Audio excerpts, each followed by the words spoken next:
Bench Opinions. Three idiots with amateur analysis.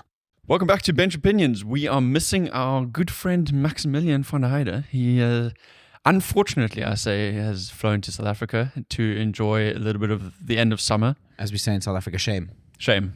Poor guy. Yeah. No, we hope he's having a good time, but he will not be joining us for this week and potentially next week.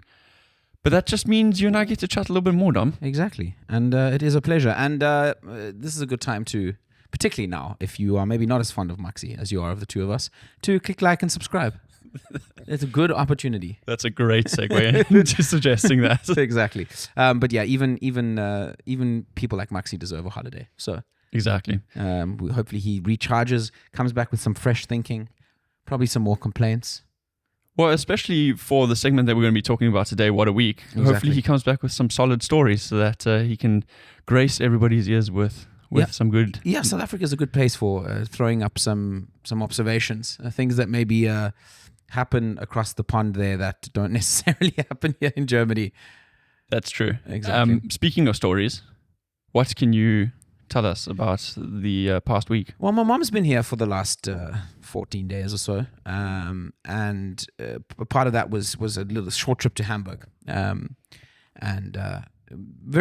enjoy Hamburg. We've been there together as well, and for anyone who doesn't know, Hamburg, I think, has got the second biggest red light district in Europe after Amsterdam, and our hotel was actually at the top of the road. It's called the Reeperbahn, on top of the road where we stayed, top of the road where the red light district also is. And you know a story is going to be good when you say, my mom and myself went to the red light district. The funny thing is actually the red light district was pretty tame, also because we were there during the week, but we did have a couple walks around and my mom was quite fascinated by everything. But the one thing that wasn't so tame, and this is, I don't know, I would say my observation has to do with Germany's weird relationship with nudity. And we were at a theater show at the Hansa Theater, and it's closer to the Hauptbahnhof, which is not the main station, which is not a great area in most German cities. No. In Hamburg, particularly terrible. Yeah. Some people say it's the worst sort of square mile in the whole of Germany in terms of crime. Yeah. Okay. In terms of crime and like the fucked up shit that goes on there. Worse than Coddy? Apparently, yeah. Okay. Apparently. And I think it's just also because there's way more people going through there, and drug use and stuff is through the roof. But anyway, so the theater we went to had its heyday sort of, I don't know, I would assume sort of in the 60s and 70s. And my mom was there as a child as well with her grandmother.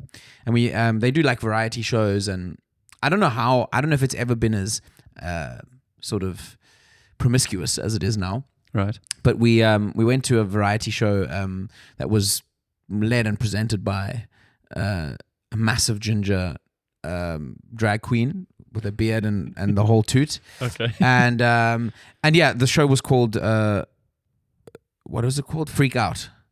Freak Out. So the whole concept was essentially like these, circus freaks. Brilliant show, a lot of fun, very great. The average age of the audience must have been about 70. Oh, very high. Yeah. Okay. Packed place, but I would say about 70. And anyway, so when you sit in an audience like that, and it is quite a sophisticated, if not rundown, but sophisticated kind of theater thing in a rundown area, and I think that kind of taints it a little bit. But you sit there and you've got your little table, and you can actually order food as well, and you have like buttons where you can call the waiters and stuff. It's pretty cool. But so we get into this sort of one part of the show where it's this couple that are magicians, and they do the whole, they get in like a ring and they lift it and then they bring it down and the outfit changes, and then they do it again, and it was like, hey. And about the fifth one, the guy gets into the ring, the lady takes it up, pulls it down, and he is butt naked. But like butt naked, Stalkers. with no attempt to cover his gentleman bits, his gentleman sausage, as Jeremy Clarkson would say. And the people loved every second of it. What did you do? First, second? You look at your mom? Look for a reaction? Actually, probably like maybe not the first second, but that first I was like, no ways. I was like, there's no fucking way. I'm not bothered by it at all. I mean, wheelies are wheelies, man. Like, who gives a shit? But I just could not believe, and I think for my first reaction was, holy shit! Like, how is this audience gonna react? Yeah. Did you think it was a prosthetic? The highlight of the fucking show that there was a man, Starkers on stage, and the whole thing is like, you would think that initially, maybe he sort of covers it up. No attempt. He proceeded to get on all fours and like pretend to look for his clothes, and like everything was showing. those geriatrics haven't seen a willy in a long time, Dominic. Could be, man. And I was just like, what the fuck? So, and then, and then my mind gets spinning. And also with the cool thing about this podcast is I also, every time I observe something like this, I kind of try and bank it for the podcast episode, just because it's valuable. And at the time I was just thinking, it is,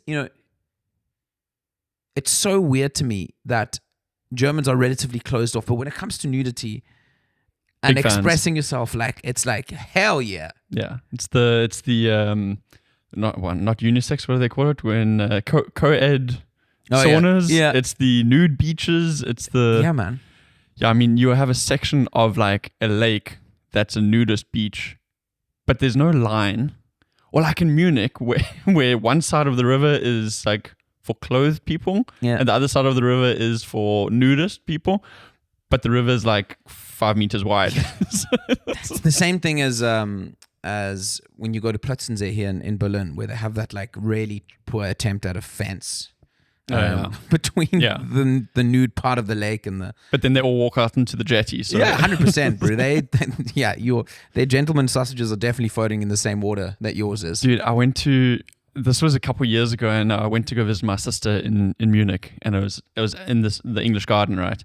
And we were there meeting up with her at the time, her boyfriend's friends, and I think we all went to go either for a swim or we went to go play a bit of frisbee. And there was one dude who was like, "No, don't worry, I'll hang back, I'll look after the stuff." We were like, "Sweet, okay." We all go out, we do whatever it is that we did, and we come back, and this guy has now just proceeded to get completely undressed, as just sitting there with all the food sort of laid out in front of him, with his willy like super burnt, like to a crisp. And he's just chilling there. Everybody else is closed. And there was just one guy who was there stark as well. So we're all eating food. Yeah, I don't know. For me, it's like, read the room, man. And it's like, I'm not against nudity, but at the end of the day, it is, is it my flaccid penis? Eating a succulent picnic? Like it's too much. And also, it's too much. I mean, I get the whole East European side of it, because I thought you were going to say something about Easter. No, not Easter. I get the whole like nude Easter bit. If you're being crucified, you should be naked. No, it's not what I was going to say. What I was going to say though is that in the old Eastern Europe, I know that it was, or the old East Germany, the GDR, it was very much sort of seen as one way to kind of express yourself in quite a totalitarian regime. Okay. And that's the reason FKK, which is Freie Körperkultur for all the non-Germans listening to this. Free body culture. Yeah, became such a thing because they felt that that was the one of the few sort of free FUs to the like States, free ways to kind of express themselves without being like completely censored by the government, which is hilarious. So if you're ever upset with your boss, whip your penis out. Just get naked, and then if they say anything, you're like, listen, stop discriminating. Yeah. But to continue with the theater story though, this has actually just popped into my mind. Sorry. No, this popped into my mind now. So the guy first had his bit of nudity, and then his wife, he says it's his wife of this like magician duo, comes out for like a solo performance, and the whole joke of the solo performance is that she sings like a showgirl tune, and her clothes keep malfunctioning, so she keeps like the bottom of her like thing keeps malfunctioning, and essentially her lady bits keep popping out, and she's eventually also stands there for an extended period of time where you could see everything. Right. Anyway, so nudity seemed to be like a very big part of their show, and then the third act they came out for was they got two people up from the audience, and they had them hold like a red cloth, right? And they went behind the red cloth and did a puppet show. But both puppets started clothed and then ended up also being naked. These puppets, right? And it was quite a sexual, sensual thing. Anyway, and they were trying to get the guys from the audience that were holding the pole involved a little bit. The one guy was quite cool about it. He like danced with the puppet. And then the next guy, like I'm all for fucking audience participation, but this is fucked up. The female puppet decides to kind of go in for a kiss with him, right? Right. And she's like naked. The puppet's naked with a very protruding vagina, like over the top, like. And she goes in for a kiss with him, and this guy's like, "Cool, this is the the stage light fever. I've got to go for this," and proceeds to like fully tongue kiss this doll, this puppet. Hey. And he didn't just do it once. Like, it was once and then twice. And I just thought to myself, whew, like, he was very clearly on a date. I don't know if it was with his wife or who it was, but I just thought to myself, like, that seems like a bit much, man. Like, he literally made out with That is too hectic. with the puppet. Like, and don't be a party pooper. Don't, like, if you're going to go to a show like that, definitely participate. Yeah, play along. But play along is the key here. Yeah. Yeah. So he proceeded. And it was quite funny because the lady that had the puppet in her hand, I think at some stage, particularly when he did it the second time, because at this stage they were they'd come up and they were like receiving their applause. And she was still kind of playing along with the puppet, but he went in for another like snog. And you could see she was kind of like, whoa. This guy's crossing a line. He's violated my puppet. This guy's violated my puppet. And yeah, I mean, he did look fucking strange. Don't judge people. Don't judge books by their cover. Was this a geriatric audience? No. Was This guy he had like long ponytail. I think he had like a Guns N' Roses shirt on. Okay. Slightly nerdy, slightly awkward. So I think like, you get those situations in life where you either have to go, this is quoting Tropic Thunder, don't be upset with me, full retard. And I think he was like, if I don't sell this, people are going to think I'm weird. And he sold it, and it made him even more fucking weird. That is the strangest story you've ever told. Jesus. And I really feel very uncomfortable. Like, it takes a lot for me to be like, Yeah. this is fucking weird. Most of the time I can just be like, who cares, dude? Do your thing, bro. But I felt very uncomfortable. Would you say the show was something you would recommend to somebody else? Oh yeah, 100%. I think for a sort of almost like a little bit of a nostalgic kind of feel in the theater and everything.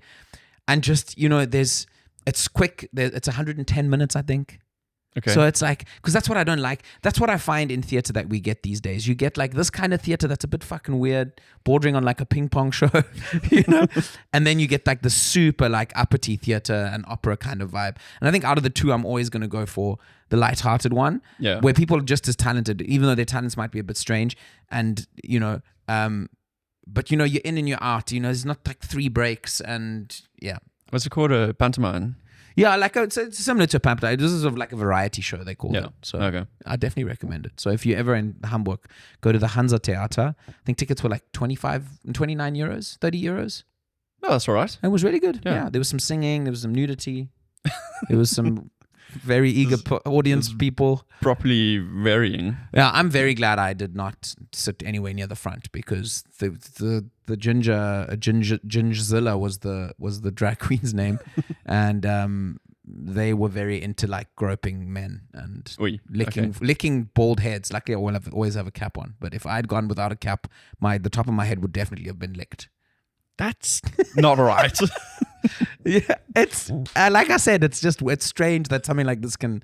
Is it part of like an indemnity form that you sign where you just like anything can happen to me and I can't sue the? I definitely didn't fucking sign anything because I mean, unless I accepted the terms and conditions, but I thought I was just accepting terms and conditions for the tickets. Imagine. I'm saying imagine a man, a drag queen.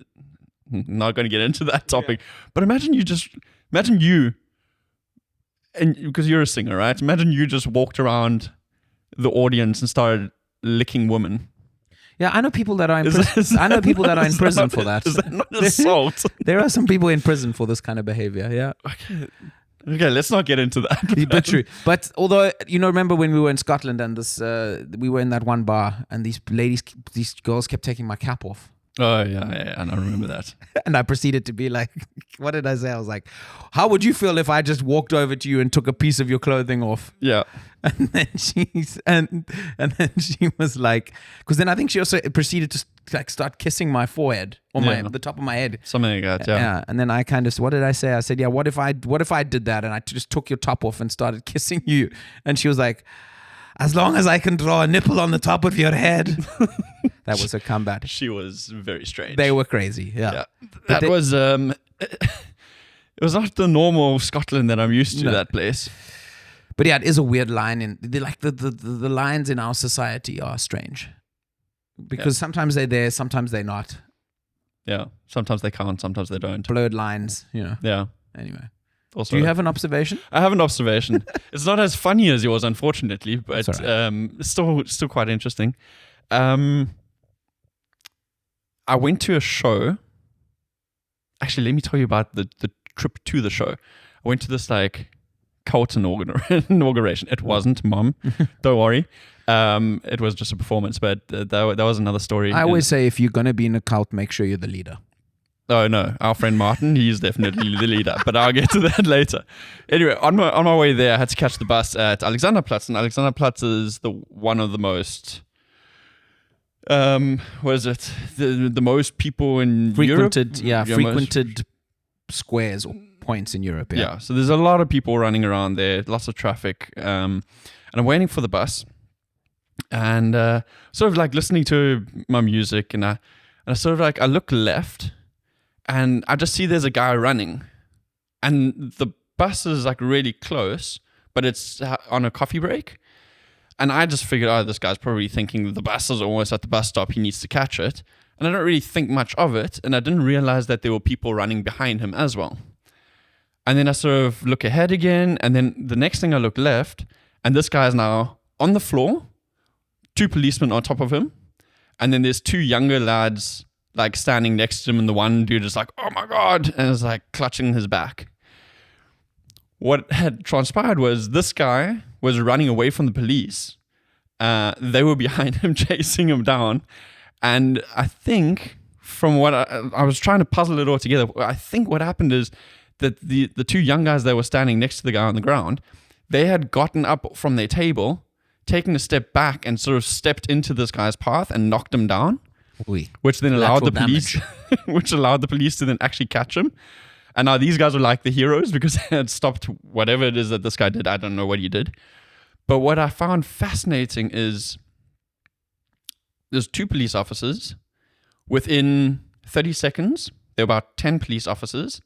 Within 40 seconds, there were about 200 people all surrounded around there taking photos.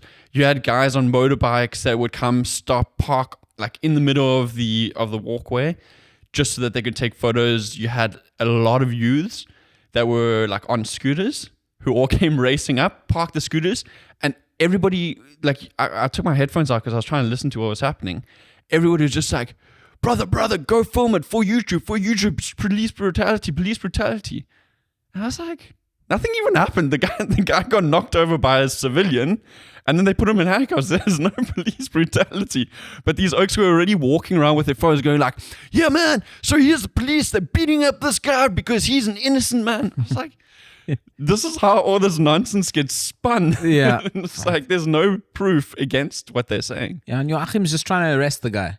But actually, similar thing in Hamburg, briefly, and this whole YouTube content thing, like my mom and I were on a train and we're heading to a place called Schanzenviertel, which is like a little bit of an area where a lot of people meet with bars and cafes and restaurants in Hamburg. And on our train, there was like 4 youths, as well as we like to call them in our old age. And the one guy had one of these handheld cameras, I don't know. Osmos. The Osmos, exactly. And they were very clearly talking about like trying to get some content and stuff, or whatever. And we get off the train, and they're having fat chats and discussions, and they're a bit annoying as well because they speak youth language, and German youth language is highly irritating. Brudi digger, whatever. That's anyway, like gangster so rap. we walk and we walk past, and we're like right next to them pretty much, and we walk past this guy who's fucking having a massive party in his head. Okay. I think he was homeless. I think he definitely had a bottle of beer next to him, and it looked like lights on, but nobody's home. Yeah. And they walk past him, and the one guy's like, "Oh, bro, we should totally ask this guy if we can ask him a few questions." And this guy's like sitting on the bench, like he'd taken 16 grams of LSD, and these kids had like this conversation about whether or not to go. And the gun guy's like, "No, bro, he doesn't look like he'll be able to answer anything." And and this whole conversation about like, but dude, it could be so good for YouTube. Like it could be so good. I didn't see what happened because I didn't want to be there for if like they walked up to him and some shit went down. Yeah. But it's interesting how like back in the day we were just like, whoa, and now it's like, how can we turn this into views? Yeah. No, it's all about like how can we spin it into like viral content. And it's like the irony is, well, what I was thinking in that moment was the irony was that there's a guy being arrested. Nobody's got a cooking clue why, but they want to create a story that's going to make the situation even worse by complaining about the situation being something that it's not. And I'm like, you guys are your own downfall right now. Dude, it makes the world, at least the digital world, an interesting place. I don't know about that. It makes it a pretty screwed up place. Hey, man. Don't hate the player, hate the game. Yeah, fair enough. Let me tell you about the cult that I joined. Yes, better topics. So Something that makes the world all right again. so something that gives the world stability. So we went to this show. It's a musician from Mexico, and he is famous for, well, at least in his world, is famous for these like guitars that he builds out of skateboards. And a friend of ours is a fellow videographer, and he's done a lot of work with him and for him. And then another friend of ours, so this is Martin, and then the other friend is Cameron. He's a software engineer, but he's also a phenomenal artist, and he does some like really incredible artwork. And he's actually also done some designs for these guitars. So they were there, so I went to go support. But the whole, I struggle to sort of like give it a genre of what this guy's music and sort of style is, but it comes across as like satanic, kind of praise the devil kind of vibe. But I've been assured and reassured many a time that it's all just a performance. There's no actual validity to it. Sure. But essentially we go down and there's all these like skull drawings and paintings and all that sort of stuff. And then we go back upstairs again for a drink and some fresh air because I was down in like somebody's basement. And suddenly these women in shiny veils come out with like a massive tambourine, and they're just banging it and sort of like murmuring something to themselves.